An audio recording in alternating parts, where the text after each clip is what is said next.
Good morning, everyone. Welcome back to the shop and to the KSR YouTube channel. Thought I'd give you guys a little walk around what's going on with the shop. Maybe a little more in-depth look at the lawn dart.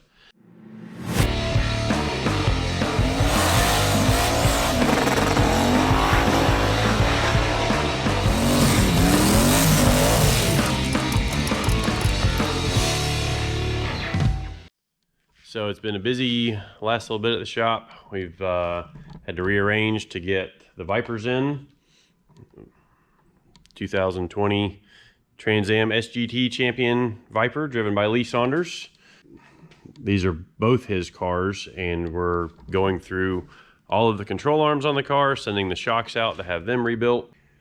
As you might imagine, it's quite a bit of work with not only taking the cars apart, but logistically getting the parts shipped off to different companies that we work with, and deciding what all we're going to do before we've got to get back on the track. So got to be back on track by the middle of January, and with Christmas and New Year's and all the shipping stuff that we've got to go, the shocks actually go to California, and so there's a lot of back and forth on shipping and a lot of delays and stuff we've got to worry about. And hopefully we can get all of the logistics taken care of to get everything back. Speaking of logistics, well, it still doesn't have an engine. It's in the engine room, and we've been talking with Texas Speed on getting the rest of the parts we need. And the oil pan that I wanted to use on the car has been on back order. So kind of waiting on an oil pan, or do I put a different oil pan on it?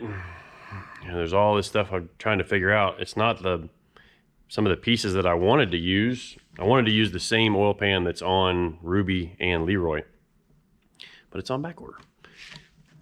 So that's kind of a problem. But a lot of you guys were asking about the lawn dart. So the engine is a 5.3 LS aluminum block, factory block, so still 4-bolt heads. The cylinder heads are Trick Flow ASCAS 220s. Get those from Brian Tooley. And you can see it's got an alternator on it. It's a 12-volt system. Be running at actually 14.5 volts while it's on the track. It has a mechanical belt-driven fuel pump, and that is one of the things, actually that's the thing that threw us for a loop on the live startup video we did the other day. And as it turns out, that pump can be run either direction. It can be spun either direction to make fuel pressure. Well, I took it out of the box and just assumed that when I stuck it on there that the larger fitting that came on the pump was for the inlet side. Well, it was if you spun the pump the other direction. Like if you had the pump turned around backwards or in the back of the car on a cable drive. So that was on me as far as why it wouldn't make fuel pressure. But you can see it's an air-to-air intercooler. Radiator and everything's jammed all in here on top of everything. Water pump is right there, that little turbo looking deal right here. That's the water pump. The radiator and intercooler and fans all come out as a module. There's 4 bolts and 2 electrical plugs, and then the water hoses that come off with come off just AN hoses. It is a GT55 88mm turbo. Just a journal bearing deal. Nothing crazy, but a nice turbo for a pretty solid 5.3. This should make somewhere, I'm guessing this will probably make 1400 horsepower before we really start leaning on the block too much. The chassis is 25.3, which means the car is legal to go as fast as 650. Although as light as this car is, it will be able to double cert to a 25.2, which means that, so the way chassis certifications work, the car can certify to go as fast as 6 flat in the quarter mile at 3,200 pounds. or less than 3,200 pounds, and up to 3,600 pounds, the car could go as fast as 650.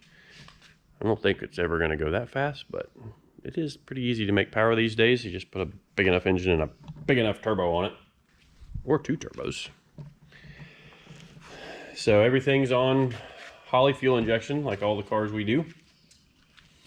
And they got their smart coils on it. It's got a Power Glide transmission in it from FTI. Got a PTC converter in it. It's kind of the real similar combination that I use for everything. I like to put the coils on the valve cover. Makes for a nice short plug wire. Do a nice fitting on the valve covers, kind of like I did on the Dale truck. If you saw how I did the Dale truck with this piece here. Oh, look at that. Live on video. Landed on its top, so we're all good.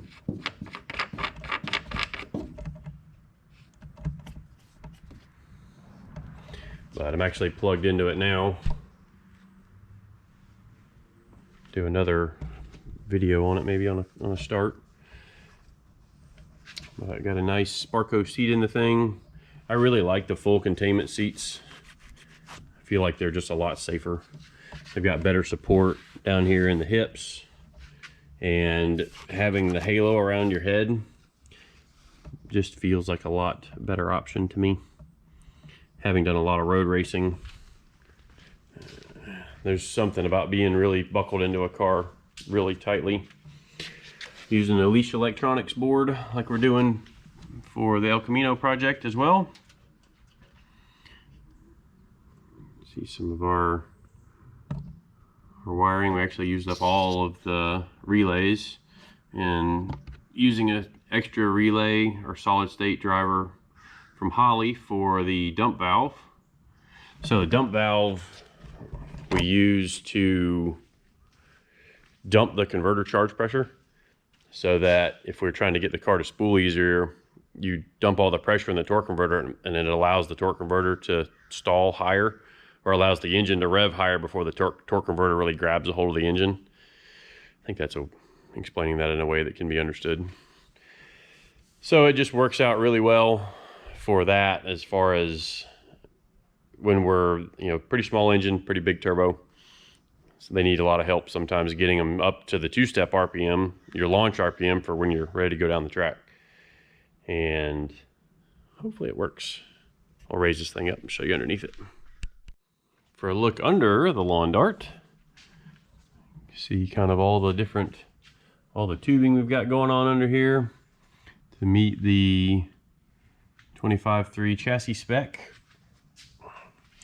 Transmission cross member's got to have 4 3/8 bolts on the cross member. See our transmission lines we've got run to the back of the car for the transmission cooler way out back. And yes, we're still on leaf springs. So a lot of people have asked, well, why do you still have leaf springs on the car?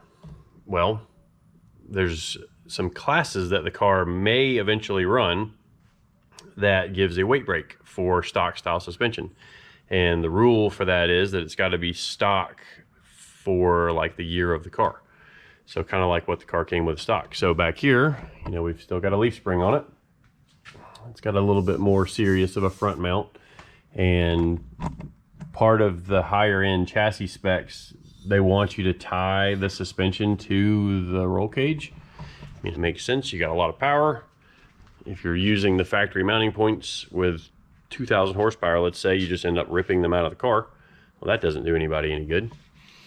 And up front, it's the same deal. You're allowed to have a bolt-on K-member, let's call it, just like a Mustang, where, you know, the factory K-member bolted here, and so this K-member converts it to a coilover front shock, but they still bolt in the stock location. We welded some tabs to it up here just to give a nice clean mount on the top, and actually I kind of modified this kit to give us another 1.5 inches of suspension travel. I like having as much travel as I can have available to me. Our little batteries tucked up here in the corner. Tell the wiring's not quite finished yet. We've got a few different things to neaten up and change the connector here and put a nice heat shrink on it with a boot. And then all of our different wiring here on the transmission. So trans brake solenoid here. This is for transmission pan temperature, the oil temp in the pan. And then that's our dump valve. And then up here, you can kind of see it. Yeah, right there. That's a Low Dollar Motorsports temperature and pressure sensor. And what we'll do there is that's monitoring the pressure and the temperature that's actually coming out of the torque converter. And we also have a line pressure sensor right there. That's monitoring kind of the health of the pump of the transmission. So this transmission should run at about probably 240, 250 PSI of line pressure. Well, having that lets us monitor that, and if the pump starts going bad, well, the pressure will drop and you'll see. The idea is that you can catch a failure before it happens. So if the pressure gets too low, you can catch a, rephrase that, you can catch a failure before it destroys a bunch of things instead of, you know, wrecking the entire transmission. Because if you run the thing with low fluid pressure, it'll burn up the clutches, could burn up the gear set. But if you see the fluid pressure start to fall off, well, you know something's happened in the pump, a piece of debris has gone through it, something is broke internally in the pump, and you can hopefully save the transmission before it totally eats itself. But yep, you can kind of get an underside view of what we've got going on with the turbo stuff. You can see it's kind of, everything's kind of jammed in here pretty tight. The way I do turbo mounts a lot of times, so this is a solid tube mount that bolts to the bottom of the turbo. And then it's also the drain. And then it drains right down, right into the pan, right there. You can see the big number 16 AN line that feeds the fuel pump. Setup, we worked with Motion Raceworks on getting the right pulley combination, because this is the same fuel pump that's going to be on Mullet, but we're spinning it a lot slower. So you'll notice Mullet has a smaller pulley here and it has a larger pulley here. So we're spinning the pump slower on this car because it's not going to make the power that Mullet does. And it's also, we've done the calculations on the fuel volume we're going to need. So we're spinning it about, I think we're spinning it about 50% harder than we need to supply the engine with enough fuel for the power that we plan to make. And that's kind of, so you can see it's stock front frame. We just kind of cleaned it up and prettied it up, tied it all to the cage, bottom of the fuel cell. Okay, so one thing that's kind of real trick about this car that you may have been able to tell from the video and seen in some of our previous videos, but all of this interior from the main hoop of the roll cage back is all carbon fiber. So carbon floors, carbon wheel tubs, and they're nice and solid. I can't stand for things to be rattly.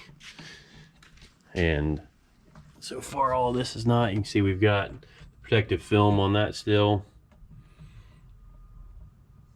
But trying to make this thing as light as we can get it. And you kind of notice that all the weight is at the front of the car.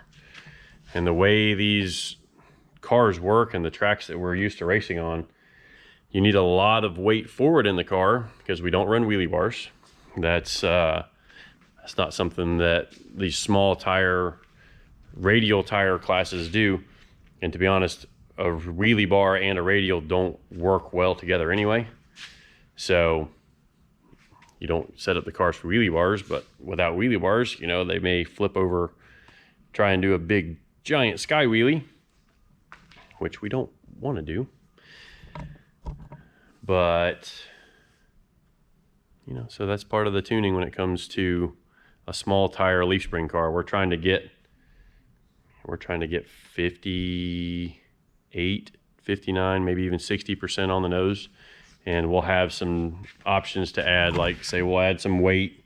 There's some clamp-on weight bars we could get, or we'll make some mounts that hang the weight all over different places of the car. Like say we go to a track that's not as good as what we're normally used to racing on. We'll put some weight at the back of the car to help shift some of the weight balance to the back. So with a mechanical fuel pump, and especially one that's been slowed down as much as this one, this thing makes all of about 4 pounds of fuel pressure while it's trying to crank. So the engine starts spinning, it builds a little bit of fuel pressure. Well, the entire system is designed to run on 60 PSI fuel pressure, at least the way I'm planning to run this one. So I have to build in an offset table in the Holly that says, okay, well, when there's no fuel pressure, you're going to double, triple, quadruple the amount of fuel that the computer thinks it's delivering, so that it's got enough fuel in it to actually get the thing to crank. So let's see if we can get it to crank up. It's sat here for a couple of days. Pull the laptop out.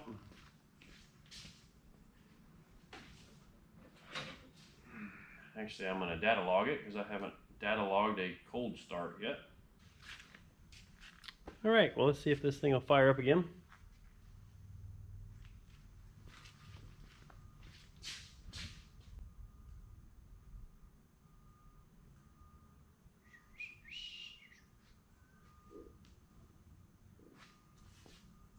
Oops, I need to take the vent off the cap off the fuel filter.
All right, so that's that.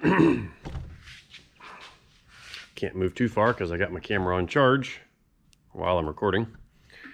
But yeah, successful crank. Cranks up, idles by itself. Got a few things to play around with, especially like when I rev it, it almost stalls, so I want to fix that. Lots of little things, and we've got brakes and steering to do this week, and then it'll hopefully be on the dyno later this week. That's kind of my goal. And then once we get it on the dyno, we can, you know, kind of line out some stuff. And you guys will be along for the dyno as well. And appreciate everybody watching. Please like and subscribe if you haven't already. Trying to bring you more videos from the shop.